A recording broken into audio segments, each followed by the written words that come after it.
16 ऑक्टोबरला आहे कोजागिरी पौर्णिमा आणि या कोजागिरी पौर्णिमेला हमखास केली जाणारी एक पूजा म्हणजे माता महालक्ष्मीला केलं जाणारं कुंकुमार्चन. पण हेच कुंकुमार्चन कसं करावं? कुंकुमार्चन पूजेचा संपूर्ण विधी काय असतो? त्यासाठी साहित्य काय काय लागतं?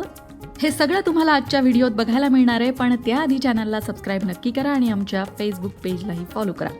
मंडळी, माता महालक्ष्मीला प्रसन्न करून घेण्यासाठी कोजागिरी पौर्णिमेच्या संध्याकाळी कुंकुमार्चन पूजा केली जाते. ही कुंकुमार्चन पूजा तुम्ही तुमच्या घरात असलेल्या माता अन्नपूर्णाच्या मूर्तीवर करू शकता, कुलदेवतेच्या टाकांवर करू शकता, किंवा ही कुंकुमार्चन पूजा तुम्ही श्रीयंत्र म्हणा किंवा माता महालक्ष्मीचा फोटो असेल, मूर्ती असेल किंवा एखादं नाणं ज्यावर माता महालक्ष्मीचं चित्र आहे, अशा कुठल्याही गोष्टीवर करू शकता. चला तर मग सुरुवात करूया कुंकुमार्चन पूजेला. कुंकुमार्चन करण्यासाठी मी याप्रमाणे तयारी केली आहे. इथे मी ताम्हण घेतलंय, फुलांनी ते सजवून घेतलंय. हा खाली चौरंग मांडलाय आणि या चौरंगावरती मी लाल वस्त्र टाकून घेतलेलं आहे. त्याचबरोबर तेलाचा दिवा सुद्धा घेतलेला आहे. कुंकुमार्चन पूजेची सुरुवात आपण गणेश पूजनाने करणार आहोत. तुम्हाला माहिती आहे की प्रत्येक पूजेआधी आपण गणेश पूजन करत असतो. ही सुपारी मी घेतली आहे गणपती म्हणून, ती इथे स्थापित करणार आहे.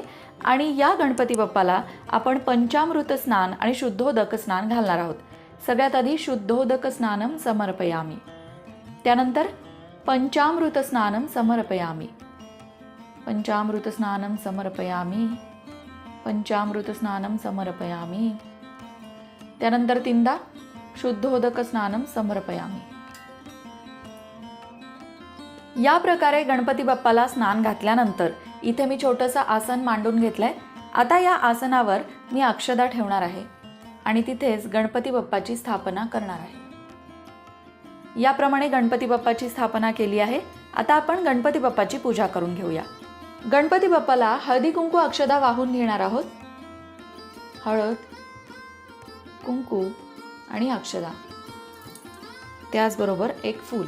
ओम गण गणपतये नमः मनोभावे नमस्कार करायचा. आता ज्या प्रकारे आपण गणेशाला अभिषेक केला त्याच प्रकारे आपण माता अन्नपूर्णेला सुद्धा अभिषेक करणार आहोत. शुद्धोदक स्नानम समर्पयामी, पंचामृत स्नानम समर्पयामी, पंचामृत स्नानम समर्पयामी, पुन्हा एकदा शुद्धोदक स्नानम समर्पयामी. अन्नपूर्णेच्या मूर्तीला अभिषेक झाल्यानंतर तिला ताम्हणामध्ये स्थापित केलं आहे. आता आपण अन्नपूर्णेची पूजा करणार आहोत. हळद, कुंकू आणि अक्षदा अर्पण करणार आहोत. हे सगळं करत असताना तुम्ही तुमच्या कुलदेवतेचा जप करायचा आहे किंवा तुम्ही श्री सूक्त सुद्धा म्हणू शकता किंवा आई जगदंबेच्या वेगवेगळ्या रूपांची नावं सुद्धा घेऊ शकता, नामस्मरण करू शकता. फूल अर्पण करायचं आहे. आता सुरुवात करायची आहे कुंकुमार्चन करायला. लक्षात घ्या, आपल्या हाताची ही जी 5 बोटं आहेत त्यापैकी ही मधली 2 बोटं आणि अंगठा यानेच आपल्याला कुंकू चिमटीमध्ये उचलायचं आहे आणि ते देवीवर वाहायचं आहे. ही तर्जनी आणि ही करंगळी आपल्याला लावायची नाहीये, हे लक्षात ठेवा.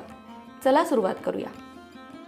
पायापासून डोक्यापर्यंत कुंकू वाहत जायचे आणि प्रत्येक वेळी कुंकू वाहताना देवीच्या नावाचा जप करायचा आहे. सर्वमंगल मांगल्ये शिवे सर्वार्थ साधिके शरण्ये त्र्यंबके गौरी नारायणी नमोस्तुते. या देवी सर्वभूतेषु मातृरूपेण संस्थिता. नमस्तस्ते नमस्तस्ते नमस्तस्ते नमो नमः. कुंकुमार्चन करताना तुम्ही एक खास मंत्र सुद्धा म्हणू शकता. तो मंत्र याप्रमाणे आहे. ओम ऐं ह्रीं श्रीं क्लीं चामुंडाय विच्चे. मंत्र पुन्हा एकदा सांगते. ओम ऐं ह्रीं श्रीं क्लीं चामुंडाय विच्चे.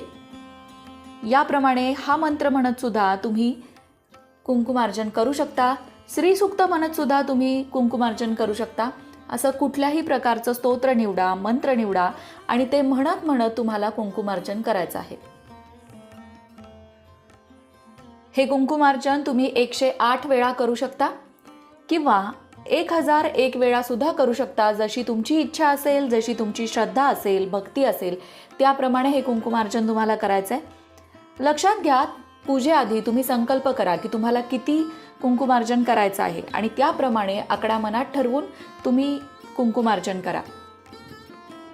आता हे कुंकुमार्चन का केलं जातं ते बघूया. शक्ती तत्वाची निर्मितीच लाल प्रकाशातून झाली आहे आणि कुंकवात शक्ती तत्व आकृष्ट करण्याची क्षमता असते. म्हणूनच जेव्हाही आपण आई जगदंबेच्या मूर्तीला किंवा श्रीयंत्राला कुंकुमार्चन करतो तेव्हा ते जागृत होतं आणि जागृत मूर्तीतील शक्ती तत्व कुंकवात येतं. नंतर हे कुंकू आपल्या कपाळास लावल्याने चांगले अनुभव येतात. आई जगदंबेची आपल्यावर कृपा होते. म्हणूनच हे कुंकू जे आहे कुंकुमार्चन केलेलं ते पूजा झाल्यानंतर तुम्हाला एका डबीमध्ये भरून ठेवायचंय. ते पुन्हा कुठल्याही देवतेला वाहायचं नाहीये हे लक्षात ठेवा. जेव्हा केव्हा तुम्ही घरातनं महत्त्वाच्या कामासाठी बाहेर पडाल तेव्हा ते कुंकू तुम्ही तुमच्या कपाळाला लावू शकता, कुटुंबातील सदस्यांना लावू शकता, मुलांच्या कपाळालाही लावू शकता.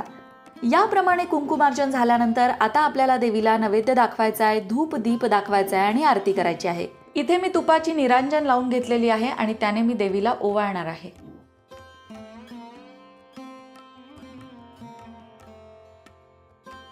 त्याचप्रमाणे धूपही ओवाळणार आहे. आता नैवेद्य दाखवण्यासाठी इथे पाण्याचं मंडल करून घेणार आहे. त्यावर पंचामृत ठेवणार आहे आणि फळं ठेवणार आहे. तुमच्याकडे जी फळं उपलब्ध असतील ती तुम्ही घेऊ शकता. नैवेद्यम समर्पयामी, नैवेद्यम समर्पयामी, नैवेद्यम समर्पयामी. शेवटी डोळ्याला पाणी लावायचंय. याप्रमाणे झाली आपली कुंकुमार्चन पूजा. आता या कुंकुमार्चन पूजेसाठी जे जे साहित्य लागतं ते मी तुम्हाला दाखवते.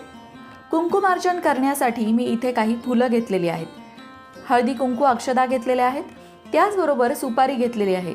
सगळ्यात महत्त्वाचं अन्नपूर्णेची ही मूर्ती घेतलेली आहे. कुंकुमार्चन कशावर करायचं तर तुम्ही देवातली अन्नपूर्णेची ही छोटीशी मूर्ती सुद्धा घेऊ शकता किंवा तुमच्याकडे जर कुलदेवतेचे टाक असतील तर तुम्ही टाकांवरही कुंकुमार्चन करू शकता. त्याचबरोबर श्रीयंत्र असेल तर अतिउत्तम, श्रीयंत्रावर सुद्धा तुम्ही कुंकुमार्चन करू शकता. आणि यापैकी काहीच नसेल तर तुमच्याकडे जर कुलदेवतेचा फोटो असेल तर त्या फोटोवर सुद्धा तुम्ही कुंकुमार्चन करू शकता. कुंकुमार्चन करण्यासाठी आपल्याला सगळ्यात महत्त्वाचं आहे कुंकू. त्याचबरोबर तुपाची निरांजन घेतलेली आहे, अभिषेकासाठी आणि नैवेद्यासाठी पंचामृत घेतलेलं आहे, शुद्ध पाणी घेतलेलं आहे, त्याचबरोबर उदबत्ती घेतलेली आहे. देवीच्या नैवेद्यासाठी इथे काही फळं घेतलेली आहेत. तेव्हा मंडळी, या कोजागिरी पौर्णिमेला माता महालक्ष्मीसाठी याप्रमाणे कुंकुमार्चन पूजा नक्की करा. या पूजेने घरातलं वातावरण प्रसन्न होतं आणि माता महालक्ष्मीचा आशीर्वादही मिळतो. जय महालक्ष्मी.